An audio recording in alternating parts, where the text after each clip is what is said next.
Why most pro baseball players use steroids. Before we start, I want you to hit that red subscribe button so that you never miss out on any of our videos. Hey guys, what's up? Welcome back to Homer Hub. Ask anyone with decent knowledge about sports and current events, and they will tell you doping in sport is a problem. Nearly every week, another high-profile doping story makes its way to the headlines of newspapers around the world. A quick Google News search for doping revealed over 7,500 results from the past week alone. Consuming steroids is not good at all, and everybody knows it. With that said, here's why most pro baseball players use steroids. Number 1.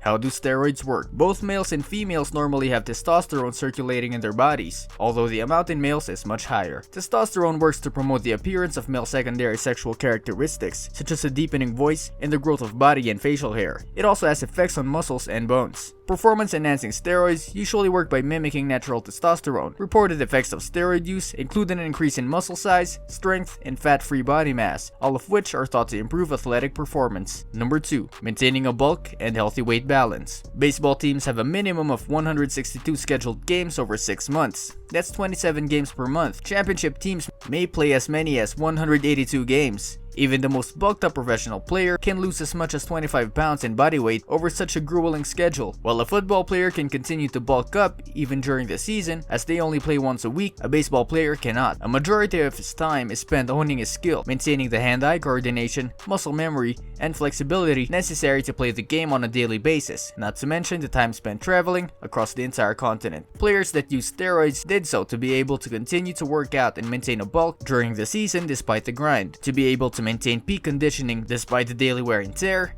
and damage that the game causes to their bodies. That was a big part of the advantage that they gained. There is also some more recent evidence that steroid use improved their vision as well. The grueling schedule of professional baseball is a major part of the challenge of being a professional baseball player. Maintaining your peak performance and athleticism while running yourself down day after day is a big part of what sets major leaguers apart from others. Some chose to use steroids to gain an advantage and exploit this. It wasn't purely about bulking up. Number 3. For stiffness. Once the top competitors in a sport begin cheating, the rule breaking cascades down through the ranks until an entire sport is corrupted. Based on wide-ranging reporting and numerous interviews with athletes, coaches, trainers, drug dealers, and drug testers, between 50 and 80% of all professional baseball players and track and field athletes have been doping. Given that reality, Williams explained, for many athletes, not only is doping not cheating, it's necessary. To illustrate his point, Williams cited Charlie the Chemist Francis, coach of the sprinter and 1988 Olympic gold medalist in the 100-meter run, Ben Johnson, who was busted for doping and stripped of his medals. The doping was completely self-defensive, Francis told Williams. It was a cheat or lose. How can leagues and governing bodies change the incentives in the game matrix for baseball? Williams suggested stronger penalties against both individual athletes and entire teams, along with stiffer legal sanctions. Ironically, Williams and Finaro Wada personally felt legal heat for refusing to reveal their sources to federal authorities. We stood to serve more time behind bars. Both face 18-month sentences than any of the steroid dealers convicted in the Balco conspiracy and any of the athletes were reported on, including longtime San Francisco Giants slugger Barry Bonds. You know a system is corrupt when the messenger is shot and the gun makers walk. Number 4. How to stop it. The only way to preserve integrity in sport and protect the health of athletes is through a serious anti-doping approach. Anti-doping efforts are most successful when the law sets forth clear, bright-line rules about when and what substances are prohibited. Although a long way from perfect, WADA has created the most comprehensive anti-doping program in the world. American professional sports leagues should be looking at ways to model the WADA code in its own anti-doping policies, not seeking ways to execute steroid use or compromise anti-doping efforts. Steroids have no place in sports. Number 5. Why steroids have no place in sports.